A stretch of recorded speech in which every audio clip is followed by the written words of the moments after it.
اعوذ باللہ من الشیطان الرجیم بسم اللہ الرحمن الرحیم سورۃ لقمان مکیہ۔ اب یہاں سے جو ہے سمجھیے کہ سورہ لقمان شروع ہو رہا ہے، اور یہ پوری کی پوری سورت جو ہے سمجھیے کہ مکے کے اندر نازل ہوئی ہے۔ الف لام میم، اس کا ترجمہ صرف اللہ ہی کو معلوم ہے۔ آگے فرمائیں کہ تلک آیات الکتاب الحکیم، یہ اس حکمت والی کتاب کی آیتیں ہیں، یعنی قرآن پاک۔ ہدی و رحمۃ للمحسنین، یہ جو ہے نیک لوگوں کے لیے ہدایت اور رحمت کی کتاب ہے۔ جو لوگ نیک ہیں، صالح لوگ ہیں، ان لوگوں کے لیے ہدایت ہے اور رحمت کی کتاب ہے۔ آگے ہمیں حکم دے رہے ہیں اور یہ بتلا رہے ہیں کہ الذین، جو لوگ نیک لوگ ہیں وہ کیا کرتے ہیں کہ یقیمون الصلاۃ، وہ نماز کی پابندی کرتے ہیں، نماز ادا کرتے ہیں۔ اور آگے فرمائے کہ وَيُؤْتُونَ الزَّكَاةَ، اور وہ زکوٰۃ ادا کرتے ہیں۔ جی، تو ایک چیز دیکھیے گا، قرآن جہاں کہیں بھی نماز کا تذکرہ کر رہا ہے، نمازیوں کے بارے میں بتلا رہا ہے، نمازی کی خاصیت بتلا رہے ہیں، تو وہاں پر قرآن فوراً یہ کہہ رہے ہیں کہ وَيُؤْتُونَ الزَّكَاةَ، یہ لوگ زکوٰۃ بھی ادا کرتے ہیں۔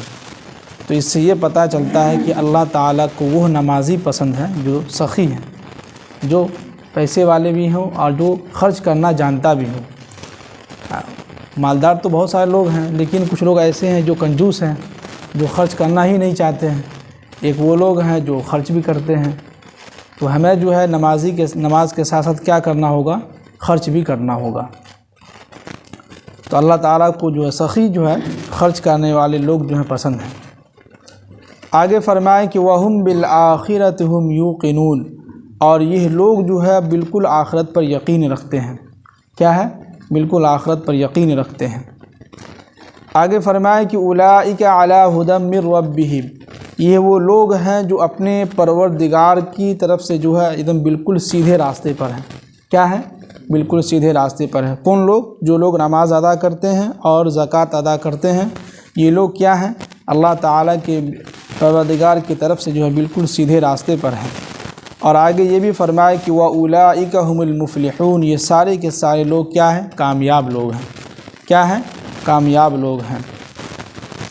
اب آگے بہت ہی اہم بات بتلا رہے ہیں کہ وَمِنَ النَّاسِ مَن يَشْتَرِي لَهْوَ الْحَدِيثِ، لوگوں میں سے کچھ لوگ ایسے ہیں جو لغو بات کو جو ہے خریدنے کی اس سے جو ہے تشبیہ دیتے ہیں۔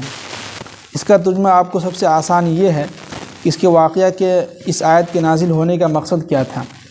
اس زمانے میں نضر بن حارث جو ہے بہت جو ہے یہ تاجر تھے، بہت مالدار تاجر تھے، تو یہ تجارت کرتے تھے۔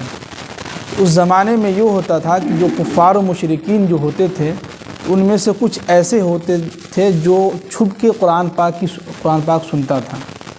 کیوں؟ اس لیے کہ ہمارے رشتہ دار کو، ہمارے گھر والوں کو، لوگوں کو معلوم نہ ہو کہ یہ محمد کا قرآن جو نازل ہو رہا ہے وہ سنتا ہے۔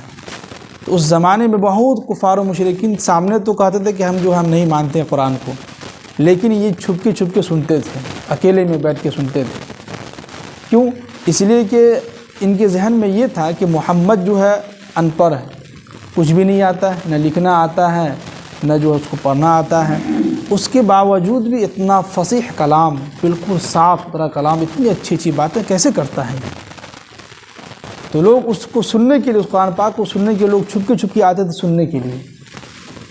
تو نضر بن حارث کے ذہن میں یہ سوال پیدا ہوا کہ یار تمام کے تمام مشرکین جو ہے اللہ کے نبی پر ایمان بھی نہیں لاتے ہیں، لیکن چھپکے سے جو ہے قرآن پاک کو سنتے رہتے ہیں، تو کیوں نہ ہم ایسا کریں کہ ہم جو ہے فلاں ملک سے جو ہے فارس کا، اہل روم کی قصے کہانی کی کتابیں جو ہیں لے کے آئیں، اور ان لوگوں کو جو اس میں سے کچھ سنائیں، تاکہ یہ لوگ جو قرآن پاک نہیں سنیں، اچھی بات جو ہے نہیں سنیں۔ تو اس کے ساتھ ساتھ یہ بھی کیا، ایک لونڈی کو لایا تاکہ وہ آئے گی تو یہ جو ہے ان لوگوں کو، جو لوگ چھپ کے قرآن سنتے ہیں کفار و مشرکین، ان کو جو ہے ان کے سامنے یہ جو ہے جائے گی، گانا وغیرہ سنائے گی، قصے کہانی سنائے گی، تو لوگ سنیں گے، اور محمد کا جو قرآن ہے، محمد کے پاس کوئی بھی شخص جو ہے نہیں بیٹھے گا۔ یہ اس کا مطلب تھا۔ تو ایسے حالت میں قرآن پاک کی آیت نازل ہوئی کہ جو لوگ جو ہے جو لغو کی باتوں کو خرید کے لاتے ہیں لوگوں کو اور اس کو بہکاتے ہیں، جیسے کہ ابھی کے دور میں دیکھ لیجئے کچھ نوجوان کچھ ایسے لوگ ہیں، ان کے سامنے قرآن حدیث کی بات کیجیے تو ان کو اچھا نہیں لگتا ہے نا۔ وہیں پر اگر جو ہے گانے وغیرہ ہو جائے، آرکیسٹرا ہو جائے، پھر دیکھیے آؤ تو پوری رات جاگنے کے لیے تیار ہے۔ لیکن جلسہ وغیرہ ہو، تفسیر قرآن ہو تو 1 گھنٹہ بھی بیٹھنا کیا ہے، مشکل ہو جاتا ہے۔ جیسے کسی کہنے والوں نے کہا ہے نا کہ لوگ جو ہے شادی کے ہال میں، شادی کے وقت میں کھانے کے لیے جو ہے 1 گھنٹہ انتظار کرتے ہیں، لیکن مسجد میں آئیں گے تو 1 منٹ بھی انتظار نہیں کریں گے کہ جماعت کا وقت کیسے جلدی سے ہو، اور جو ہے 1 منٹ اگر آگے ہو جائے پھر دیکھیے۔ تو دین کے معاملے میں ہم لوگ کیا ہیں، پیچھے ہیں۔ وہیں پہ اگر کوئی دین کے علاوہ کوئی دنیا کی باتیں ہو جائے، آرکیسٹرا ہو جائے یا کوئی اور کام میں، شادی بیاہ میں دیکھیے تو 1 گھنٹہ ہم کھڑے ہو کے انتظار کر رہے ہیں۔ پھر اس کے بعد جو ہے کرسی بھی لے کے آرام سے بیٹھ جاتے ہیں کہ بھائی ابھی لوگ کھانا کھا رہے ہیں، لیکن مسجد میں آئیں گے تو 1 منٹ بھی کیا ہے، انتظار نہیں کریں گے۔ یہ معاملہ چل رہا ہے۔ تو نضر بن حارث جو ہے، انہوں نے اس کے ذہن میں یہ سازش آئی کہ کیوں نہ ہم جو کفار مشرکین جو قرآن سنتا ہے چھپ چھپ کر، ان کو جو ہم اچھی کہانی سنائیں، ایک لونڈی لے آئیں گے خرید کے، اس کو جو ہے کہیں گے تم گانا جو ہے لوگوں کے سامنے سناؤ، تو لوگ جو ہے قرآن نہیں سنے گا بلکہ کیا سنے گا، اس کی طرف آئے گا۔ تب یہ قرآن پاک کی آیت نازل ہوئی تھی کہ وَمِنَ النَّاسِ مَن يَشْتَرِي لَهْوَ الْحَدِيثِ، کہ لوگوں میں سے کچھ لوگ ایسے ہیں جو لغو بات کو جو ہے خرید کر لاتے ہیں، گانا وغیرہ قصے کہانی کو، اور جو آرکیسٹرا میں جو آتی ہیں لڑکیاں سب، ان کو خرید کے لاتے ہیں کہ لِيُضِلَّ عَن سَبِيلِ اللَّهِ بِغَيْرِ عِلْمٍ، کہ لوگوں کو غلط راستے سے جو ہے بغیر علم کو اس کو بھٹکائے رہیں، ہے کہ نہیں؟ یعنی کہ لوگ جو ہے قرآن و حدیث کی بات نہیں سنیں، بلکہ کیا سنیں، ہم جو لائے ہیں خرید کے، جس بھاڑا پر جو لائے ہیں لاکھوں روپیہ دے کے، اس کی بات جو ہے لوگ کیا کریں، سنیں، گانا سنیں، اس سامنے بیٹھے، اور ہمارے پاس جو پیسے دے کے اس کو لائے ہیں اس کا جو اصول ہو جائے۔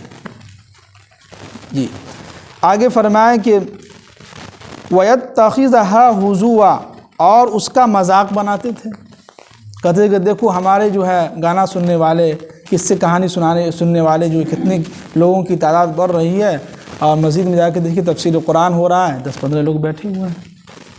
تو کفار و مشرکی اور نضر بن حارث جو ہے مذاق بناتے تھے کہ محمد دیکھو تمہارے مجلس میں تو بہت کم لوگ بیٹھتا ہے، اور ہمارے مجلس میں دیکھو یہاں گانے وغیرہ ہوتے ہیں، روم کے فارس کے قصے کہانی سنائے جاتے ہیں، تو لوگ پورے مجمع کا مجمع بھرا ہوا ہے۔ جی اور آگے فرمائے کہ اولئک لہم عذاب مہین، تو یہ وہ لوگ ہیں جن کے لیے ہم نے دردناک عذاب تیار کر رکھا ہے۔ کیا ہے؟ دردناک عذاب تیار کر رکھا ہے۔ آگے فرمایا کہ وَإِذَا تُتْلَىٰ عَلَيْهِ آيَاتُنَا، کہ اے نبی صلی اللہ علیہ وسلم جب آپ ان کے سامنے قرآن پاک کی تلاوت کرتے ہیں تو یہ کیا کرتے ہیں کہ وَلَّا مُسْتَكْبِرًا، وہ اپنے منہ کو پھیر لیتے ہیں۔ جیسے ہی ان کے سامنے قرآن و حدیث کی باتیں ہوتی ہیں، ان کو بوریت محسوس ہوتی ہے تو منہ اٹھا کے کیا ہوئے، چل دیے، منہ پھیر لیے۔ اور كَأَن لَّمْ يَسْمَعْهَا، ایسا لگتا ہے کہ اس نے کچھ سنا ہی نہیں۔ کیا ہے؟ اس نے کچھ سنا ہی نہیں۔ کہ كَأَنَّ فِي أُذُنَيْهِ وَقْرًا، ایسا لگتا ہے کہ ان کے دونوں کان جو ہے بہرے ہو چکے ہیں۔ کیا ہو چکے ہیں؟ بہرے ہو چکے ہیں، یعنی کہ سل ہو گیا ہے، کان سن ہو گیا ہے۔ جیسے ہوتا ہے نا کسی وقت اچانک جو کان سن ہو جاتا ہے، کچھ سمجھ میں نہیں آتا ہے کیا ہو گیا کان میں، لیکن اچانک جو ہے کیا ہوتا ہے، کان سن ہو جاتا ہے۔ اسی سے تشبیہ دیا ہے کہ ایسا لگتا ہے کہ یہ لوگ، ان کے دونوں کان جو ہیں شل ہو گئے ہیں اور یہ بہرے ہو گئے ہیں دونوں کان سے۔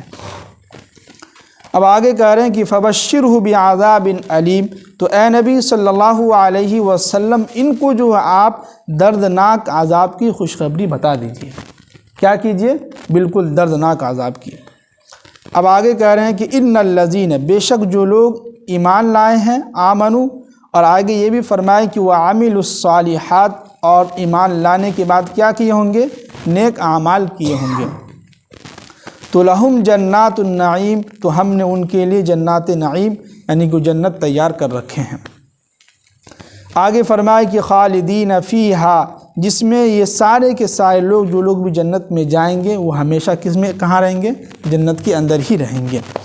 جی ریاض سب سو رہے ہیں، جنت کا تذکرہ چل رہا ہے، سو رہے ہیں سب لوگ۔ اور آگے فرمائے کہ وعد اللہ حقا، اللہ کا وعدہ کیا ہے، بالکل حق ہے اور سچا ہے۔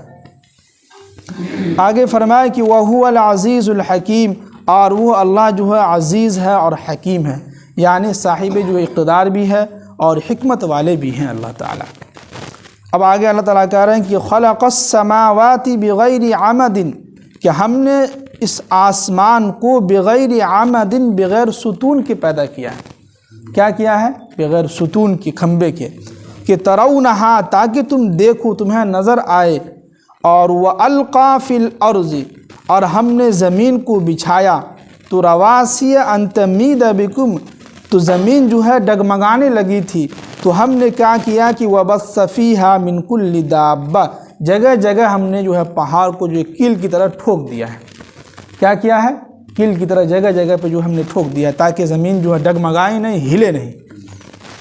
اور وَبَثَّ فِيهَا مِن كُلِّ دَابَّةٍ، اور ہم نے اس سرزمین کے اوپر بہت طرح کے جانور پیدا کیے ہیں۔